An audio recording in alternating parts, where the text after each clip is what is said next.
TVC, a TV do Correio da Manhã.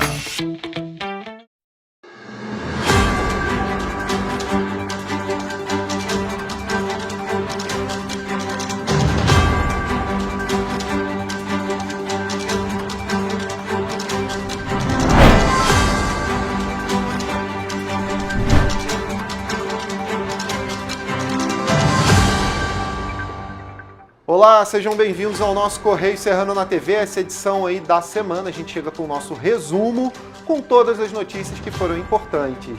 Bom dia, Roberta. Bom dia, olá, Jorge. Olá para você que nos acompanha, seja muito bem-vindo. Lembrando que você pode participar do nosso jornal. Mande para cá a sua sugestão de matéria, sua reclamação, sua denúncia. Pois é, tem os nossos canais de comunicação oficiais aí, tvccorreiodamanhã@gmail é o nosso e-mail, já está aqui embaixo para você ver. E é claro, tem o nosso WhatsApp, o meio mais fácil de entrar em contato, DDD 24, o telefone é o 99839-8384. Manda sua mensagem, participa, que a gente vai atrás das respostas para você. Pois é, vamos então às notícias deste sábado, dia 2 de dezembro. Infogripe mantém tendência de queda no estado do Rio de Janeiro.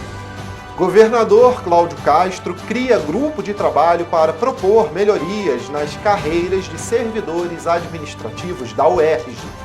A LERJ realiza audiência pública para discutir a atuação da Enel e da Light.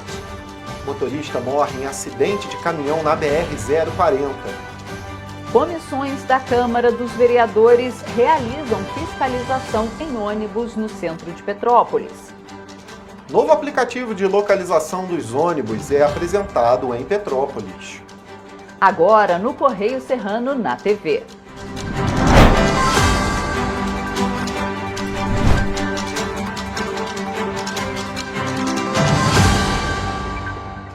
Gente, começamos a nossa edição, claro, falando que foi notícia no nosso Correio Petropolitano. Ainda em circulação aí nesse final de semana, você pode conferir. Lá na nossa página 12, no nosso Petropolitano, tem notícia importante. Novo Código de Obras passa em primeira discussão na Câmara aqui em Petrópolis. O texto prevê critérios de acessibilidade ao meio ambiente. A gente vai conferir aqui, porque olha só, a Câmara Municipal de Petrópolis aprovou nessa última quarta-feira, dia 29, em primeira discussão, o novo texto do Código de Obras. A proposta é que o documento substitua o que vigora aí atualmente, que é da década de 70, está muito desatualizado, né? E foi aí alterado pela última vez só em 1981, gente. Segundo os vereadores, o novo texto atualiza, moderniza e desburocratiza a legislação municipal, adequando aí, né, o texto às normas técnicas existentes e definindo regras e parâmetros mais claros para o licenciamento de obras e para a regulamentação de construções. Espero que sim, seja realmente benéfico. Ainda não dei uma olhada no texto, mas tomara que não degrade o nosso meio ambiente, sim, preserve ele, esse novo Código de Obras, né, gente? Tem mais, né? Vamos ali na coluna Petropolitanas, porque o Ministério Público do Estado do Rio inicia preparação com municípios para o verão.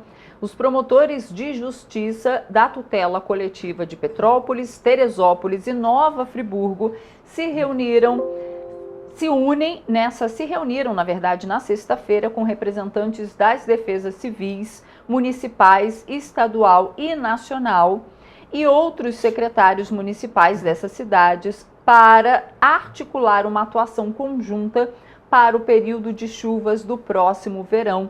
De acordo com o Ministério Público, a reunião é uma ação preventiva para o verão e tem o objetivo de debater e traçar uma estratégia de preparação por parte do poder público.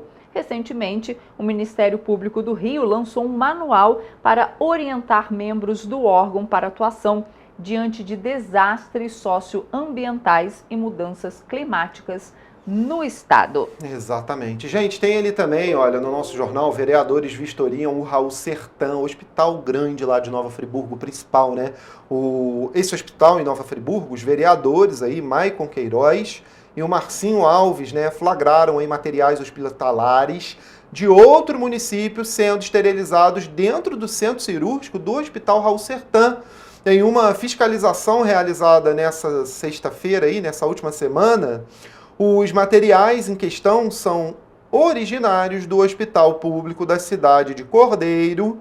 Os parlamentares informaram que esse processo estava acontecendo por meses sem nenhum contrato ou documento. Olha só, viu? Que denúncia, hein?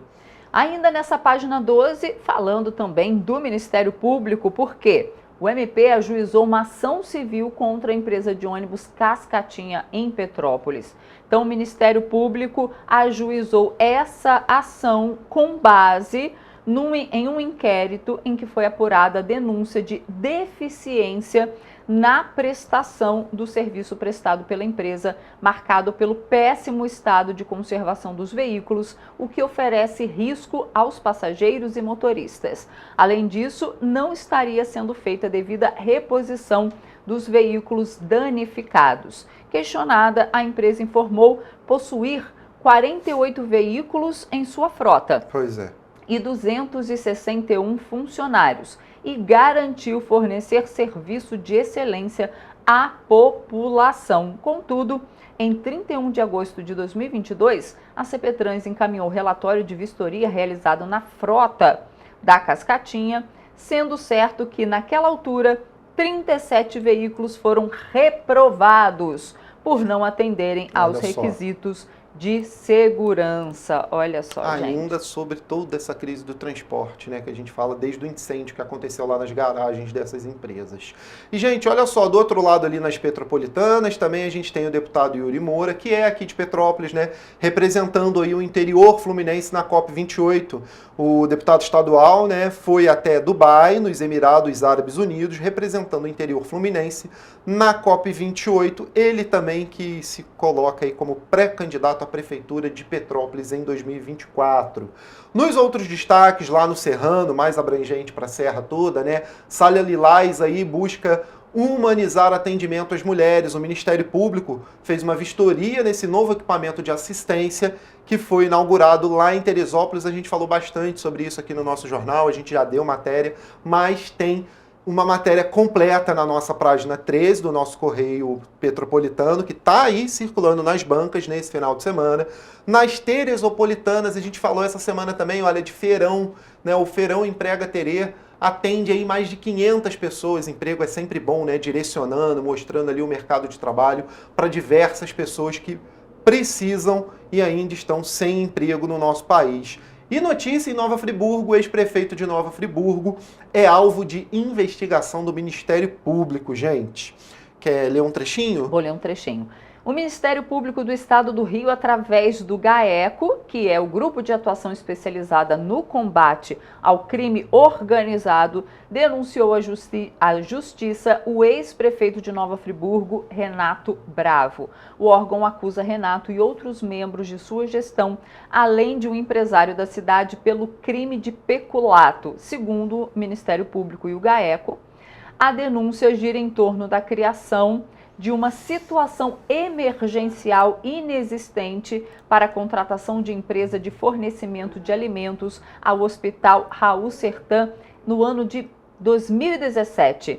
Esta manobra teria gerado um prejuízo de mais de R$377 mil aos cofres públicos. Em resposta à acusação, o juízo da segunda vara criminal da comarca de Nova Friburgo ordenou aí o sequestro dos bens dos denunciados, visando ressarcir o montante desviado. E olha só, nós tentamos contato, né? Tem resposta, né, com o prefeito, né? Com o ex-prefeito, o Correio entrou em contato com o ex-prefeito Renato Bravo, que informou apenas que tomou conhecimento da denúncia e está preparando a defesa. Pois é, gente, esses são os nossos destaques do nosso Correio Petropolitano. Como eu já disse, está nas bancas, né? Disponível, R$2 apenas. Você corre lá que ainda tem muito mais para te informar lá dentro do nosso jornal, viu? E a gente faz agora um rápido intervalo. Na volta você vê que Faetec abre inscrições para o processo seletivo de 2024. E olha, você vai ver também que o governador do estado, né, do Rio de Janeiro, promove aí treinamento do SAMU RJ. o governo do estado, promove o treinamento do SAMU RJ para atendimento a grandes desastres. Importantíssimo esse treinamento, viu? O Correio Serrano volta já.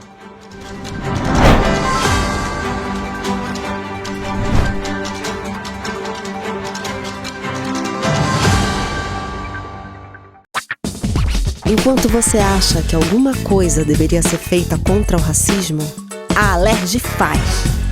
As leis que você precisa, a Alerj faz. Baixe o aplicativo da Alerj e conheça seus direitos.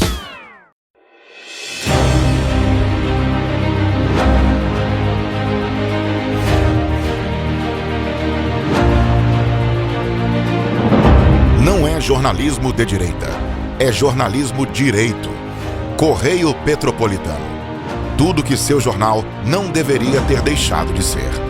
Todos os dias, em uma banca perto de você.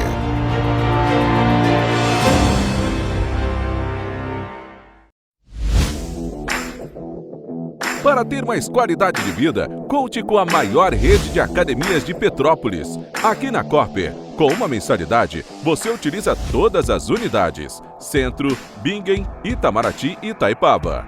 Com planos a partir de R$ 89,00, e a academia oferece ambientes modernos para você cuidar da sua saúde com segurança.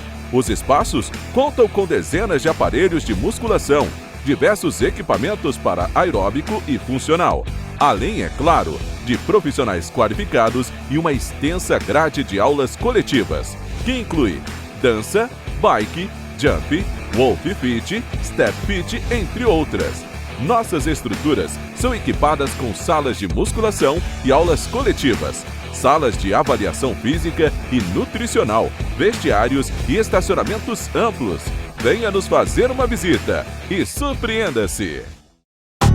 Rio de Janeiro, atração o ano inteiro. Tem descanso, tem folia, noite e dia, alegria, sol e praia, diversão. No prato ou copo, a festa, o bar, museu ou bloco. Show, cultura, história, gravado na memória e no seu coração. Rio de Janeiro, vem se apaixonar. Governo do Estado do Rio de Janeiro. Um bom jornal tem que ser direto, tem que ser direito.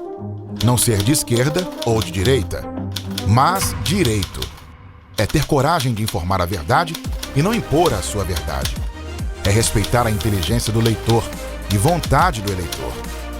Correio da Manhã, um jornal que há 122 anos tem a coragem de ser direto e direito. Em uma banca perto de você.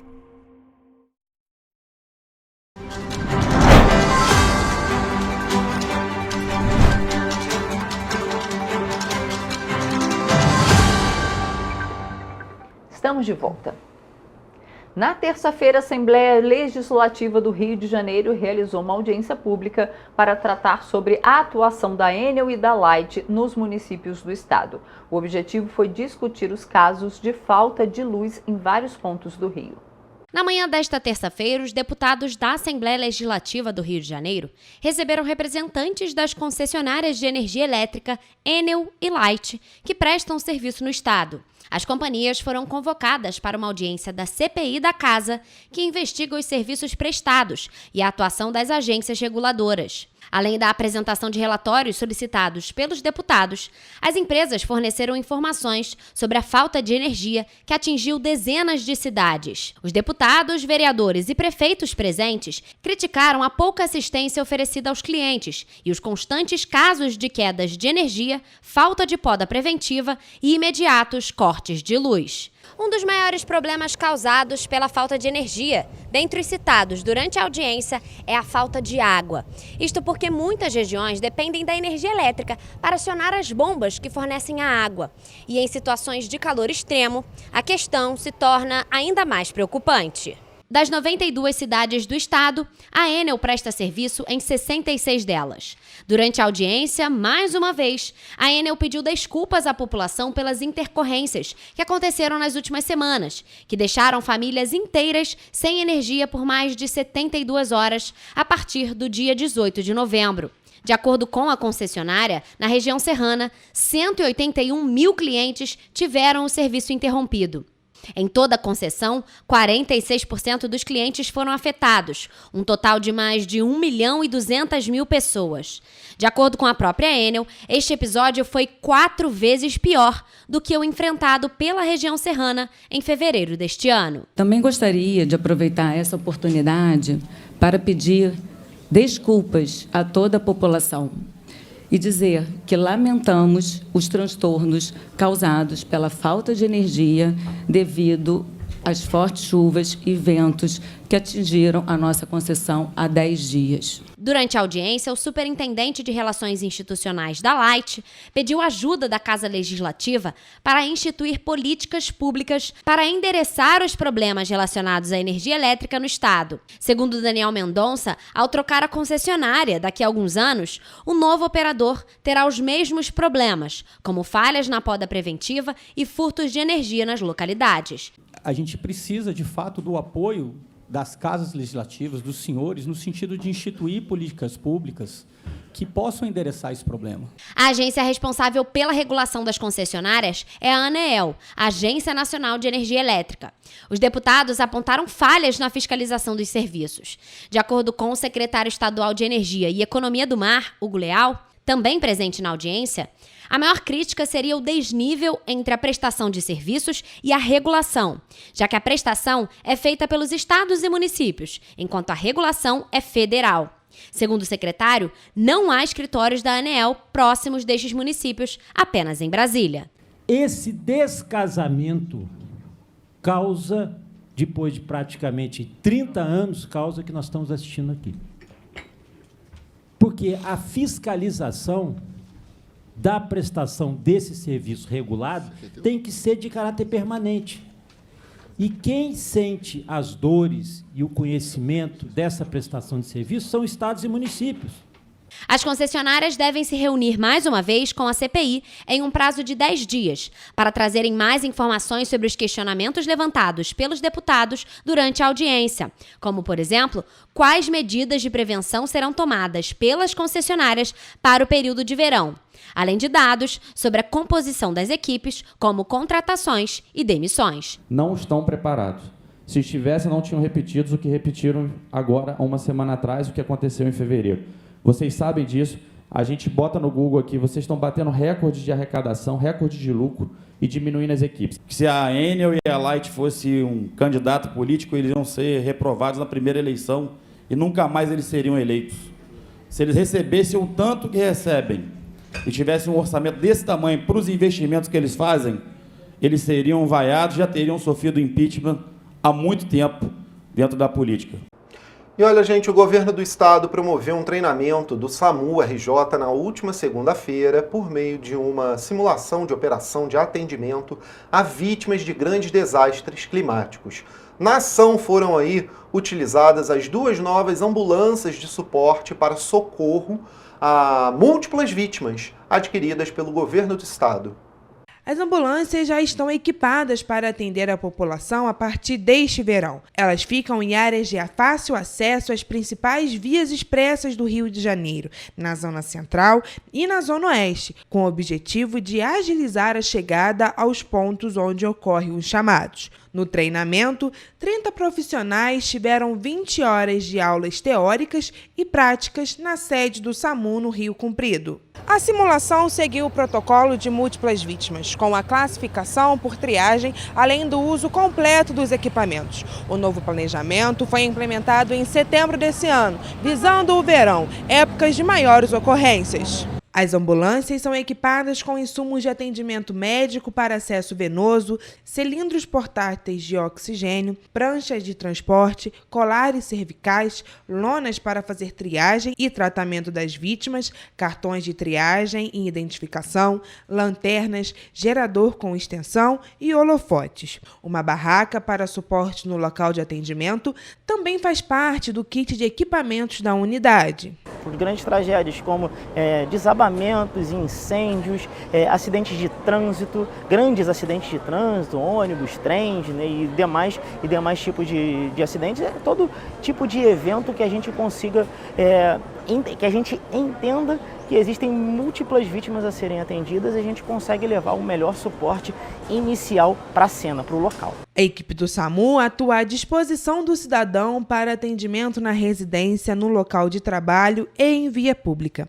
Por meio do telefone 192, a população é direcionada para uma central de regulação que conta com profissionais de saúde e médicos treinados para dar orientações de primeiros socorros por telefone.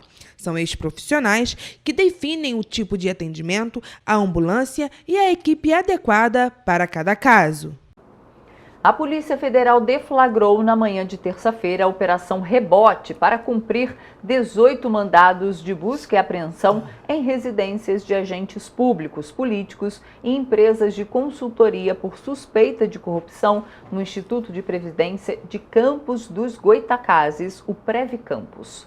Na ação, que contou com cerca de 80 policiais, foram cumpridos mandados nas cidades de Campos dos Goitacazes e na capital do estado do Rio, em Santos, litoral de São Paulo, e na capital paulista. A investigação aponta prejuízos de aproximadamente 383 milhões de reais. As fraudes aconteciam por intermédio de uma empresa de consultoria que realizava o lobby entre os fundos de investimento com os diretores e responsáveis pela Previcampos, que desviaram dinheiro mediante fraude conhecida como compras de títulos podres. A Polícia Federal teve como objetivo angariar elementos de prova para a investigação, bem como localizar bens passíveis de sequestro para posterior ressarcimento aos cofres públicos.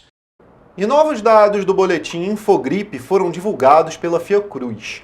A análise mostra sinal de queda de síndrome respiratória aguda grave na tendência a longo prazo.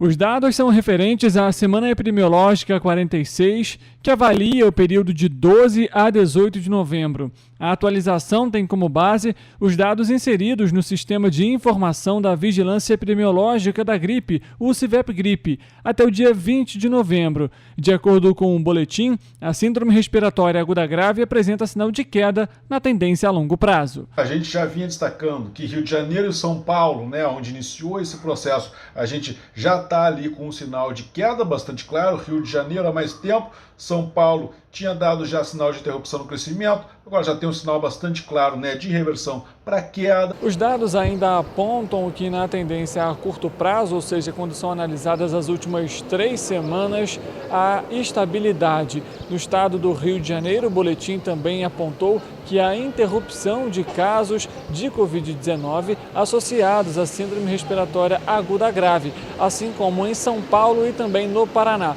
No entanto, o público com maior incidência de casos nessas localidades são crianças de até 2 anos. De acordo com o Infogripe, os casos de síndrome respiratória aguda grave em crianças estão associados a diferentes vírus respiratórios, tais como o rinovírus, a Covid-19, o vírus sincicial respiratório e o adenovírus. Nos idosos, as ocorrências são principalmente em consequência da SARS-CoV-2. O estado de Minas Gerais, em contrapartida, continua num ritmo bastante claro de crescimento semana após semana.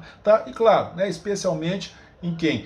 Nos idosos e nas crianças pequenas. De acordo com a última atualização do painel Covid, Petrópolis tem 161 casos ativos e 18 em análise, além de 3 pessoas que seguem internadas, sendo 2 em leitos clínicos e 1 em UTI.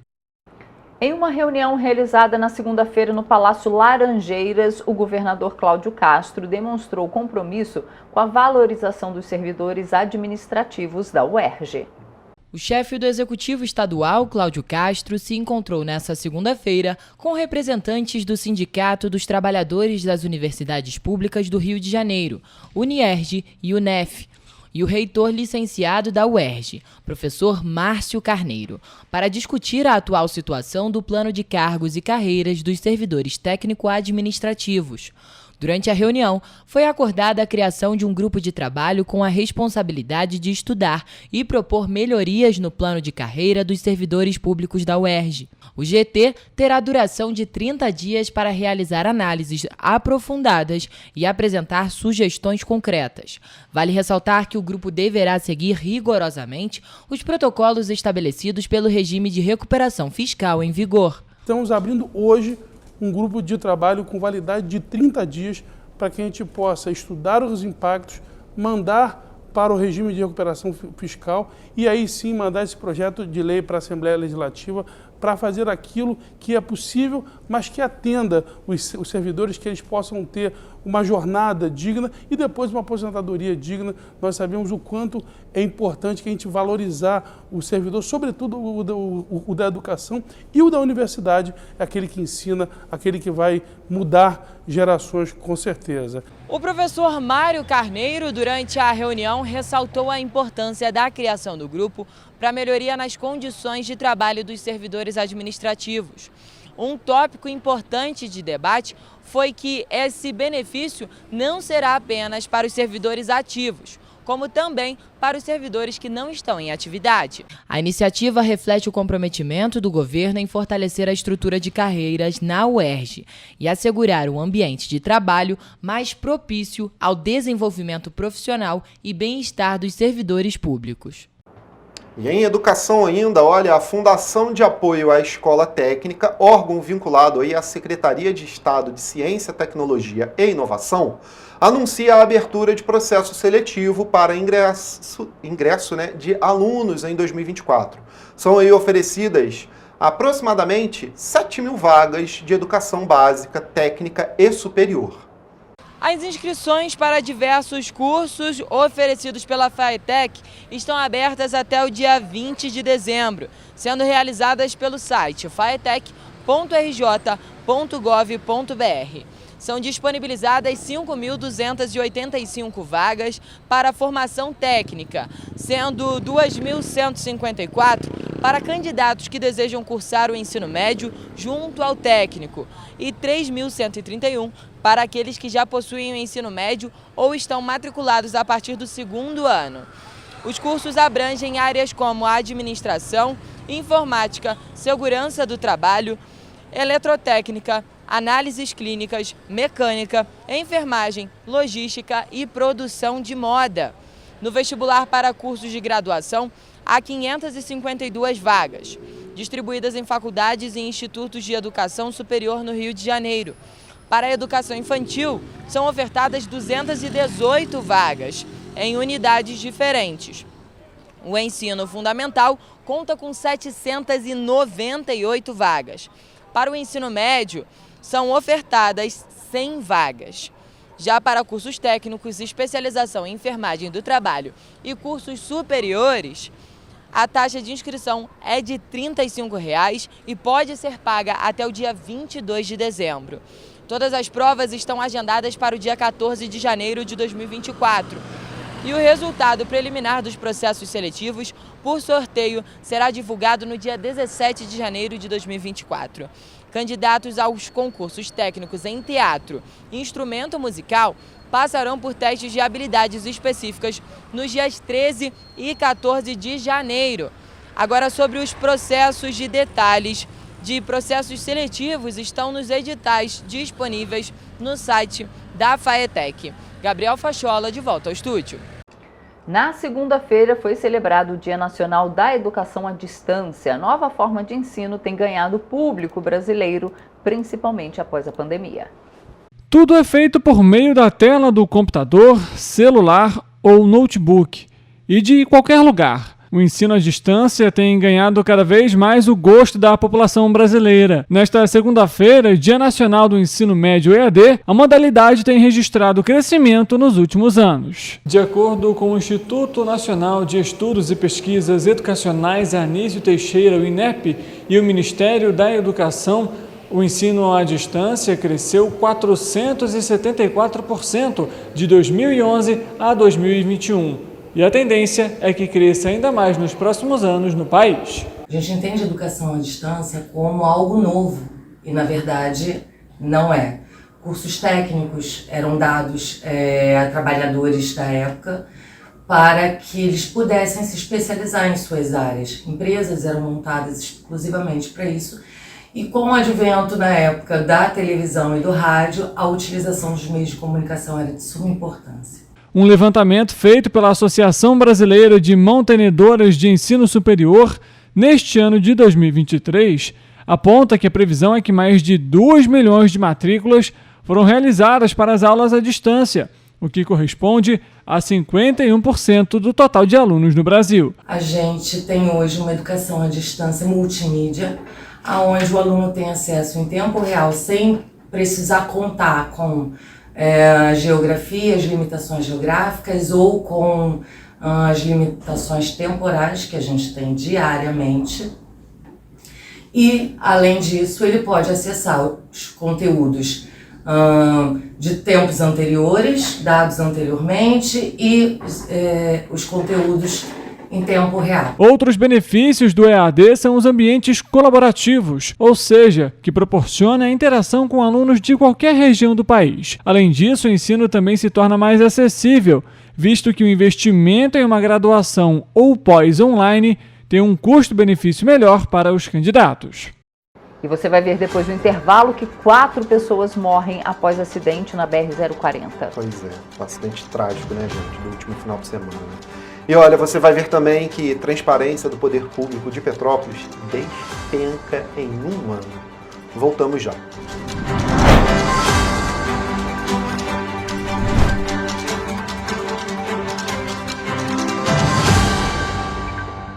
Um bom jornal tem que ser direto, tem que ser direito.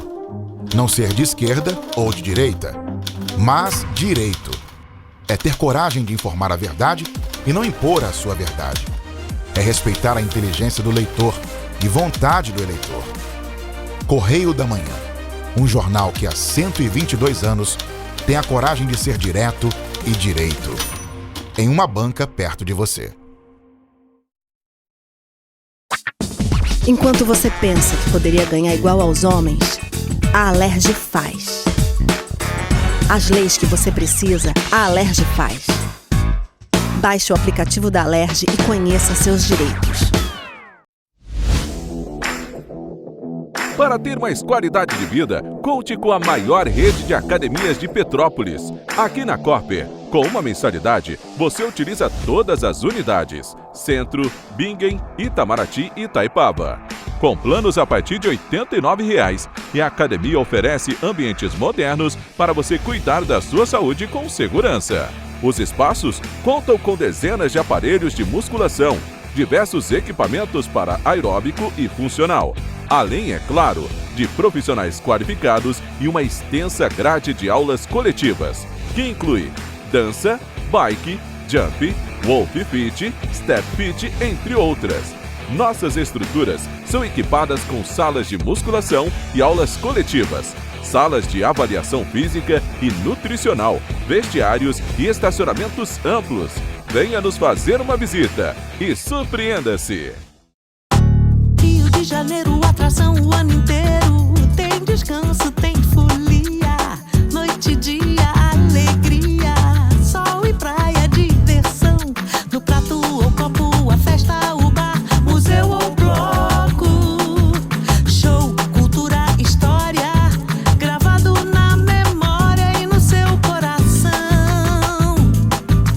Rio de Janeiro, vem se apaixonar. Rio de Janeiro, vem se apaixonar.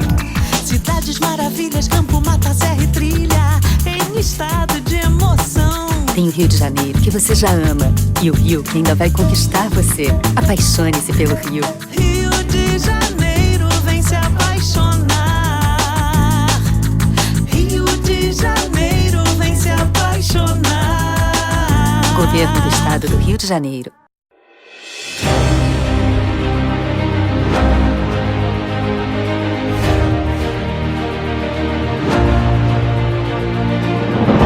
Não é jornalismo de direita, é jornalismo direito. Correio Petropolitano. Tudo que seu jornal não deveria ter deixado de ser. Todos os dias, em uma banca perto de você.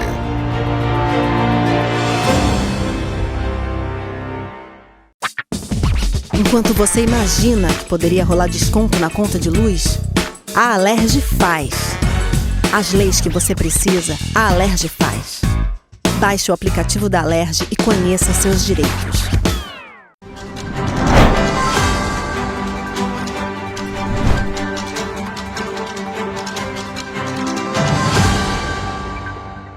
Voltamos. E olha, um caminhão carregado de sal não iodado tombou e pegou fogo na BR-040 na manhã da última segunda-feira. O motorista envolvido morreu aí carbonizado no local.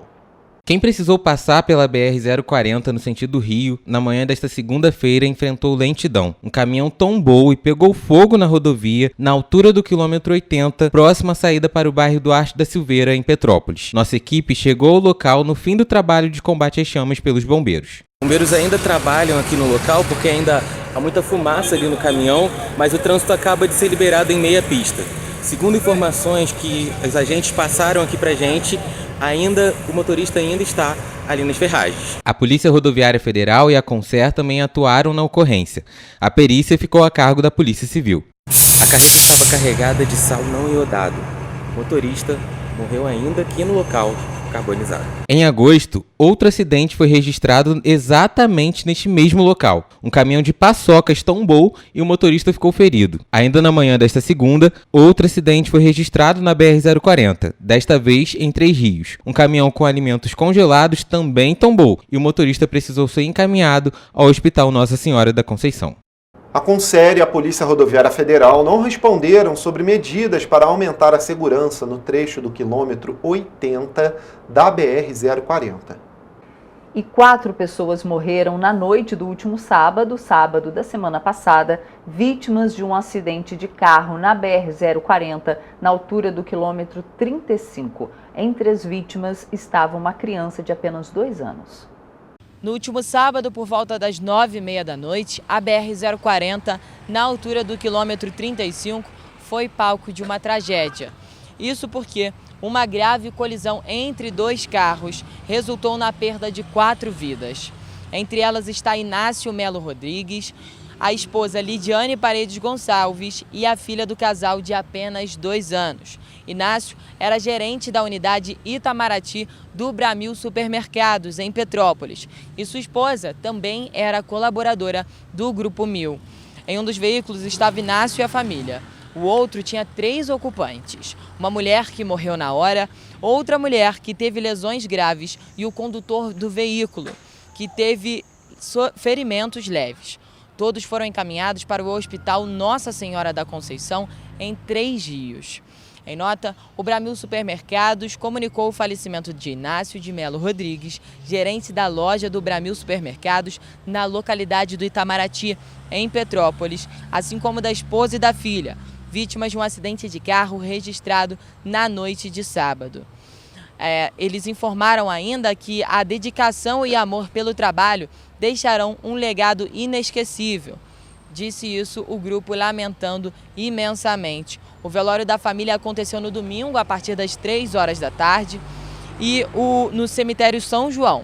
E o enterro dos 3 foi nessa segunda-feira, às 9h da manhã, no cemitério da Vila Isabel, em Três Rios. Gabriel Fachola, de volta ao estúdio.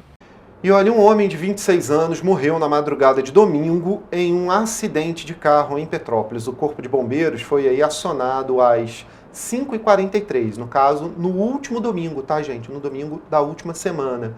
De acordo com a corporação, o carro capotou e caiu no rio, na rua Doutor Paulo Hervé, no Bingen, na altura do número 106. A vítima, identificada como Vitor Hugo Benevides, morreu ainda no local. As causas do acidente não foram informadas até o momento. E dados do radar da Transparência Pública apontam que a transparência do poder público em Petrópolis despencou de um ano para o outro, indo de 79,90% em 2022 para apenas 48,11% neste ano. A ferramenta é desenvolvida pela Associação dos Membros dos Tribunais de Contas do Brasil, pelo Tribunal de Contas da União e pelo Tribunal de Contas do Estado do Mato Grosso e reúne dados das instituições de todo o país. A transparência da Prefeitura de Petrópolis despencou entre 2022 e 2023, de 82,9% para 64,61%, uma queda de quase 20 pontos percentuais. Com o resultado, o Poder Executivo perdeu o selo prata, retrocedendo para o nível intermediário. Dentre os pontos mais críticos estão informações de recursos humanos, obras, saúde, convênios e transferências, emendas parlamentares e renúncia de receitas. Estes últimos nem mesmo pontuam. Já a avaliação máxima foi feita para acessibilidade, despesas, informações prioritárias e institucionais. No ano passado, ao ganhar o selo prata, o governo de Rubens Bom Tempo comemorou e até homenageou os servidores. Disse que iria trabalhar para obter os selos ouro e diamante, pois afirmou considerar a transparência um valor importante para a atual gestão. Ainda apontou a questão como prioridade do governo. Na Câmara Municipal, a queda também foi grande, de 76% para 31%. Apenas acessibilidade e informações prioritárias chegaram no nível de 100% no Legislativo. A queda foi do nível elevado em 2022 para básico em 2023. Informações institucionais tiveram avaliação de 66,67% e todas as demais pontuaram abaixo de 35%. Dentre um ano e outro, a Câmara teve uma mudança na gestão. A antiga mesa diretora, presidida por Ingo Rames, foi substituída pela atual, essa presidida pelo vereador Júnior Coruja. Em nota, a Câmara Municipal informou que dos apontamentos feitos na pesquisa, 60% já foram totalmente sanados, com a devida validação do TCE. Disse ainda que os demais estão em adequação. Procurada, a Prefeitura de Petrópolis também demonstrou mais uma falta de transparência muito comum na atual gestão. Não respondeu aos questionamentos da imprensa. São diversos pedidos de variados temas em que a assessoria de comunicação do município se recua ou é impedida de responder e trazer esclarecimentos aos cidadãos por meio dos veículos de comunicação. Pois é, gente, olha só, em novembro desse ano, Petrópolis registrou aí 3 óbitos por Covid-19. Com a atualização, os dados da Secretaria de Saúde apontam que a média de mortes em decorrência da doença na cidade fica em torno de 3 por mês. Apesar do fim da pandemia, as mortes associadas à Covid-19 continuam sendo registradas. Dados do painel Covid de Petrópolis apontam que 3 pessoas morreram por conta da doença em novembro deste ano e outros 2 óbitos seguem em análise. No penúltimo mês de 2023, a cidade confirmou 559 casos e 157 permanecem ativos. O centro da cidade foi a região com maior número de casos confirmados no mês de novembro. Foi um total de 39 e foi seguido pelas regiões de Correias e de Itaipava. Quando relacionado aos casos ativos na cidade, a localidade do Cascatinha é a que tem o maior número de casos, com um total de 15 ativos. Dos 3 óbitos registrados em novembro deste ano, 2 vítimas são mulheres e a terceira um homem. Todas tinham mais de 50 anos. As mortes foram registradas nas localidades Alto da Serra, Centro e Itaipava. Apesar disso, quando comparado ao mês de outubro, o número de casos apresentou queda de 59,4%. Em relação ao mesmo período do ano passado, a queda é ainda mais acentuada, de 85,4%.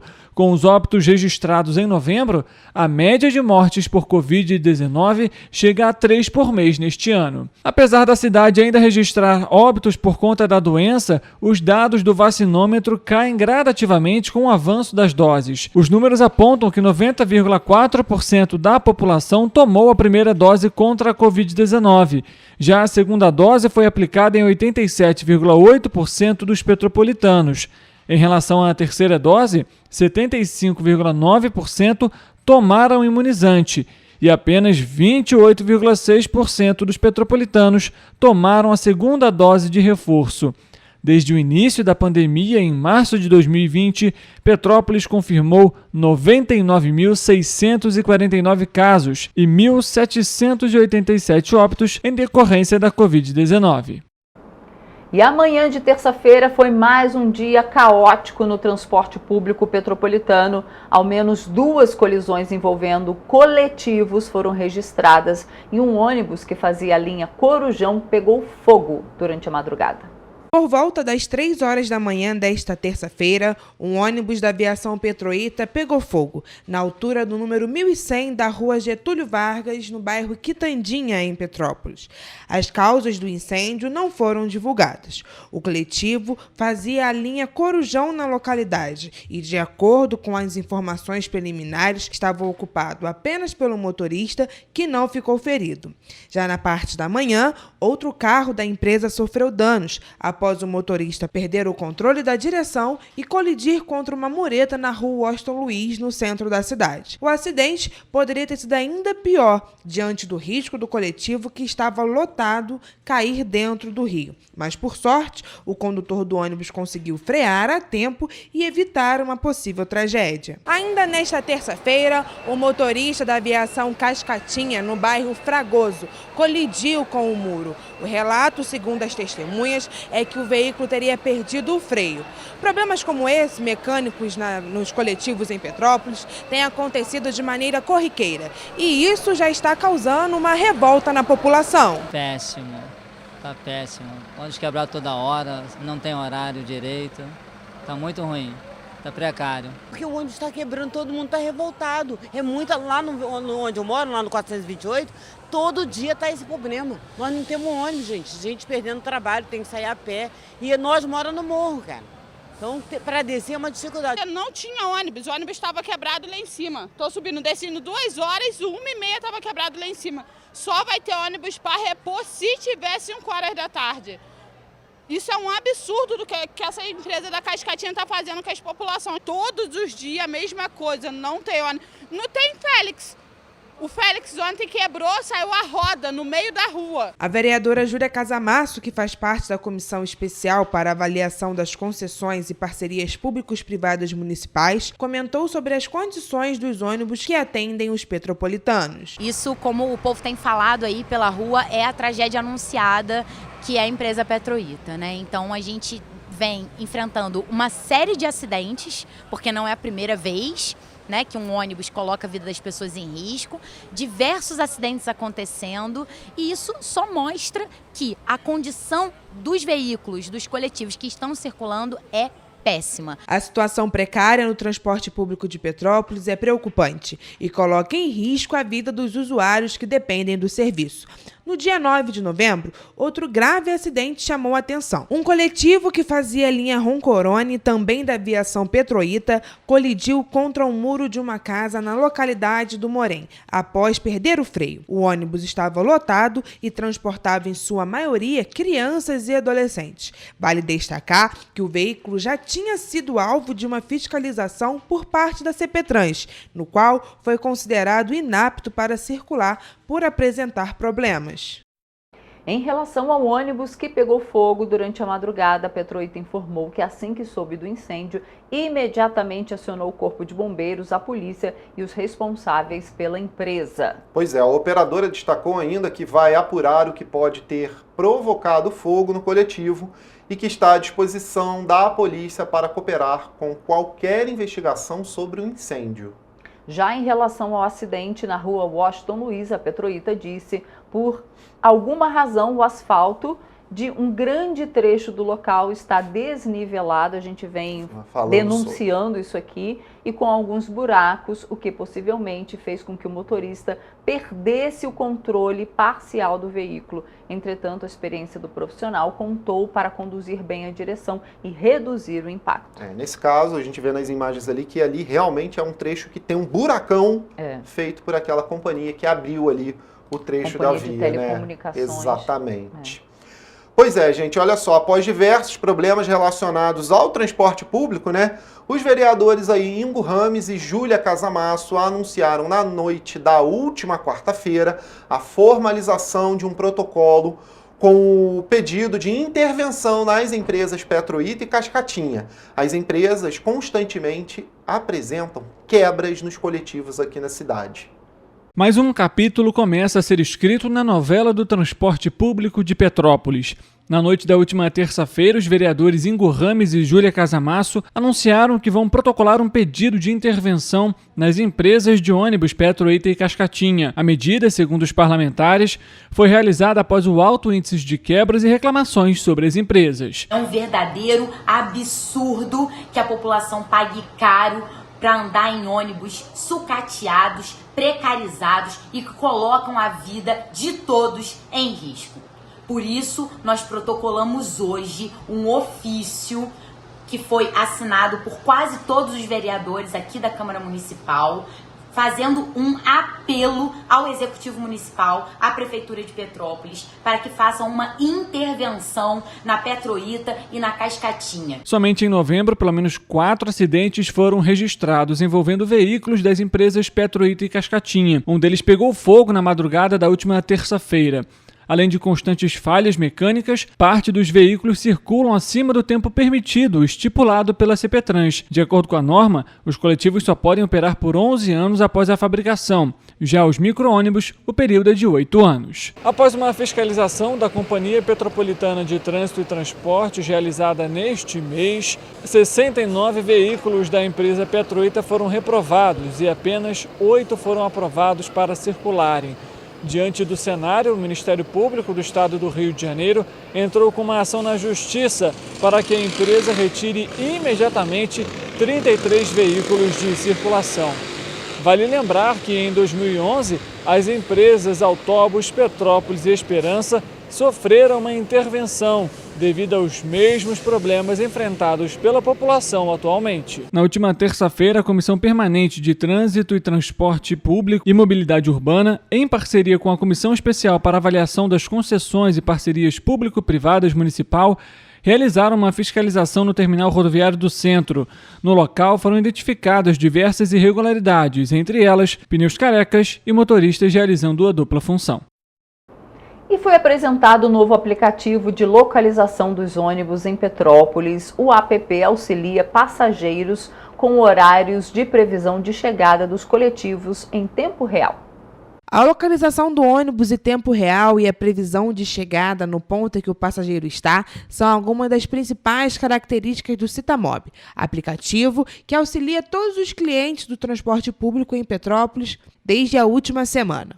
Utilizado há 3 anos pelos passageiros da Turp Transporte, o aplicativo foi ampliado para atender a Cidade Real, Petroita, Cidade das Hortênsias e Cascatinha, proporcionando maior previsibilidade e liberdade durante as viagens. O sistema está disponível de forma gratuita nas versões Android e iOS. O Citamob está presente em mais de 330 cidades brasileiras, acompanhando cerca de 70 mil ônibus via GPS. E além de acompanhar a viagem, o passageiro pode enviar reclamações sobre a limpeza, conservação do ônibus e até sobre a conduta do motorista. O Citamob, além de apresentar previsões mais seguras de todos os horários das empresas, também auxilia os passageiros que passam a ter acesso às melhores rotas para o dia a dia, características do coletivo como acessibilidade e ar-condicionado, além dos serviços digitais e ferramentas que vão levar mais comodidade e convivência aos passageiros. Conversamos com alguns petropolitanos e a maioria deles não sabiam da existência do aplicativo,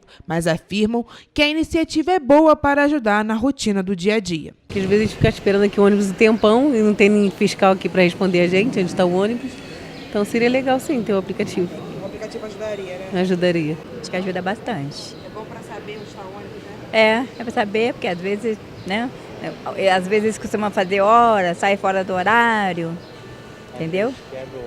O ônibus quebra, a gente não fica sabendo de nada, fica aqui toda a vida no ponto esperando. É bom, porque às vezes o ônibus quebra, tá sempre quebrando o ônibus aí. Dá para ter uma luz? Dá para ter uma luz. Para acessar a nova plataforma, basta pesquisar Citamob no Google Play ou Apple Store e baixar o aplicativo pelo celular. Para ter acesso a todas as funções disponíveis, é importante que o cadastro seja preenchido por completo. Além disso, em toda a frota de ônibus em Petrópolis estão disponibilizados cartazes e adesivos com QR Code, que automaticamente vão direcionar o cliente ao aplicativo que é utilizado em todo o Brasil por mais de 25 milhões de pessoas, levando organização e praticidade aos usuários do transporte coletivo. O sistema está disponível de forma gratuita nas versões Android e iOS. E o Hospital Santa Teresa está em tratativas com a Prefeitura de Petrópolis para manter os serviços de cardiologia e traumatologia por mais um tempo após o fim do convênio com o SUS, em março do ano de 2024, viu? A unidade de saúde alega um déficit aí no contrato com o município. A rede pública de saúde de Petrópolis vai sofrer um novo prejuízo. O Hospital Santa Teresa está em tratativas com a Prefeitura de Petrópolis para manter os serviços de cardiologia e traumatologia por mais um tempo após o fim do convênio com o SUS em março. A informação foi trazida nesta terça-feira em audiência na 4ª Vara Civil de Petrópolis, convocada pelo juiz Jorge Martins. Um acordo definitivo deve ser realizado até 12 de janeiro. A medida seria tomada para auxiliar o município, já que os serviços de traumatologia e cardiologia seriam mais difíceis para a saúde pública assumir. A Associação Santa Catarina demonstrou que não tem interesse em continuar o convênio pelo SUS. A decisão ela já foi tomada como instituição. Agora ela precisa ser negociada com o gestor. O Hospital Santa Teresa vem buscando um reajuste contratual, pois alega um desequilíbrio econômico-financeiro nos contratos. Neste ano, conseguiu um acréscimo de 100 mil por mês. A unidade apresentou que em 2023 o contrato totaliza 42 milhões, mas para manter a saúde financeira seria necessário um total de cerca de 70 milhões de reais. O município reiterou que recebeu com surpresa o ofício do HST comunicando o fim do convênio. O secretário de Saúde, Marcos Curvelo, foi a Brasília nesta quarta-feira para tentar verbas de repasse para a unidade. A promotora de justiça, Vanessa Katz, também está em diálogo com o governo do estado. Ainda diante da possibilidade de aumentar o valor do contrato e superar o déficit, a associação manteve a posição de encerramento do convênio. A possibilidade será levada ao Conselho Administrativo da associação e uma resposta será dada ao Ministério Público até a quinta-feira. Por que espera chegar no extremo também da gente apresentar um ofício do Denilson, ter que pedir a reunião com o prefeito, que também já estava há um ano sendo solicitada, né? Finalmente na quinta-feira que você conseguiu essa reunião, para que vocês possam finalmente ir para Brasília tentar alguma coisa, sendo que a gente já está conversando isso há um ano. Entende? Que para a gente também é só promessas, e enquanto a gente está buscando a sobrevivência da rede Santa Catarina. Mais uma vez, a Prefeitura de Petrópolis não conseguiu concluir a licitação para a contratação da empresa responsável pela captação de recursos que vai custear a programação cultural, decoração e estrutura do Natal Imperial 2023. A terceira licitação foi realizada na última terça-feira, 2 dias antes do início da festa. A licitação realizada na terça-feira, dia 28 de novembro, também já contrataria a empresa responsável pela edição do Natal Imperial de 2024. Porém, na ocasião, a única empresa interessada foi desabilitada por não apresentar todos os documentos exigidos no edital. Esta é a terceira tentativa da Prefeitura em relação ao evento. A primeira ocorreu no dia 25 de outubro e não contou com empresas interessadas. Já a segunda, no dia 10 de novembro, não teve conclusão, pois as empresas inscritas foram desclassificadas. Vale destacar que existe uma lei municipal que exige que a Prefeitura realize o processo licitatório com 60 dias de antecedência do evento, o que não aconteceu. Vale lembrar ainda que o Natal Imperial já começa nesta quinta-feira, dia 30 de novembro. E agora, quem terá que pagar pelas contratações já feitas é o caixa da Prefeitura. No começo do mês, a Prefeitura de Petrópolis contratou uma empresa sem licitação por quase 3 milhões de reais para fazer a decoração e montagem do evento. Apesar das tentativas de licitação frustradas, na última sexta-feira, a Prefeitura de Petrópolis anunciou que a cantora Zizi Posse vai se apresentar na abertura do Natal Imperial na quinta-feira, na Praça da Liberdade. A equipe do grupo Correio da Manhã procurou a Prefeitura de Petrópolis para saber de onde virão os recursos para a contratação da cantora, já que não há uma empresa contratada. Mas desde a última semana, não houve resposta por parte do governo municipal. E olha só, gente, agora a gente fala de coisa boa, porque a banda marcial Frei Aniceto, da Escola São Judas Tadeu, conquistou 6 prêmios no terceiro concurso de bandas e fanfarras de Silva Jardim no último domingo, não foi isso? Pois é, com novas diretrizes e uniforme novo que estreou no desfile de 7 de setembro, a performance impressionou os jurados, fazendo com que a participação marcasse a história de 21 anos do grupo. Composto por diversas categorias, foi na Sênior que a Freia Aniceto concorreu e trouxe para casa os prêmios de primeiro lugar em Maestro, primeiro lugar em Regente Mor, primeiro lugar em Baliza, primeiro lugar em Balizador, primeiro lugar em Corpo Musical e terceiro lugar em Pavilhão Nacional. A banda se apresentou com 50 componentes, entre alunos, ex-alunos e alguns convidados. Domingo, dia 26, nós conquistamos alguns títulos no nosso concurso de bandas fanfarras de Silva Jardim, mostrando, né, todo o nosso resultado, todo o trabalho construído ao longo desses anos e quem sabe que sai em breve conquistar mais títulos. Com uma história de 21 anos, a banda sofreu uma total reformulação no ano de 2021, tendo sido adotada pelo grupo Dó Ré Mi, que assumiu a direção artística. Neste ano, foi ainda incorporada a Escola de Música Cristo Redentor. A estrutura que vem sendo desenvolvida junto à banda Freia Aniceto vem promovendo melhor qualificação dos músicos. Ela oferece aos componentes aulas individuais de instrumentos e classes de teoria musical, além da prática e da vivência de uma atividade que, como já se sabe, é comprovado, promove a melhoria da concentração, agrega valores de disciplina e ensina o trabalho coletivo. Estamos super empolgados, é uma nova fase, novos desafios e em breve novos títulos também. Os alunos têm aulas de teoria musical, solfejo, ritmo, percepção e ordem unida, além de instrumentos como trompete, trombone, bombardino, trompa, tuba e percussão. Seu nome foi escolhido em homenagem ao fundador da Escola São Judas Tadeu, o educador e frade franciscano Frei Aniceto Crocker. Pois é, gente, a gente vai terminando a nossa edição aqui do resumo da semana, mas segunda-feira, 7h30 da manhã, a gente tá de volta com muita informação e, é claro, a gente precisa de você. Mande a sua mensagem pelos nossos canais de comunicação e fica ligado aqui no nosso site, né, tvc16.com, você fica ao vivo, se informa e, é claro, ajuda a gente também a informar todo mundo aí do nosso estado e da nossa área de cobertura. Até segunda-feira, gente. Tchau. Tchau, tchau.